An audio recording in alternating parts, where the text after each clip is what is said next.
I don't feel like other teachers would need a cybersecurity or a technical background to play the game because it's teaching the foundational skills. And Ms. McClure has freshmen, so the freshmen are doing really well with the game. And I have the upperclassmen, and for the upperclassmen that I have, some of them are lower level skills than others, and for those that are in the lower level, they really enjoyed learning and playing with the game.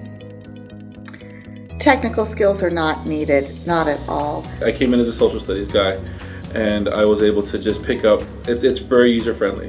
You know, you read the instructions. If they have a background, great, they're going to pick it up a little faster, but even if they don't, it's just a very natural progression. You read the cards, they make sense. If you're unsure about it, you can just kind of read the information that's presented on a card, and no background necessary. The one thing they do need to have is an open mind and just be willing to try new things. And that's true for any field of education, but especially when you're working with IT and with young students. You know, how can we get kids involved and how can we get them engaged? And this is a great way to start that because you don't need a background. You can just start with, it's a game, and then you go from there. And as the questions start coming along, you'll start seeing the deeper questions and the thought process going into it. I left it with a substitute teacher yesterday, which teachers might be very leery of leaving something like this. My sub notes, I wish I had it over here to read to you. She was like, it was a blast. The students were teaching her.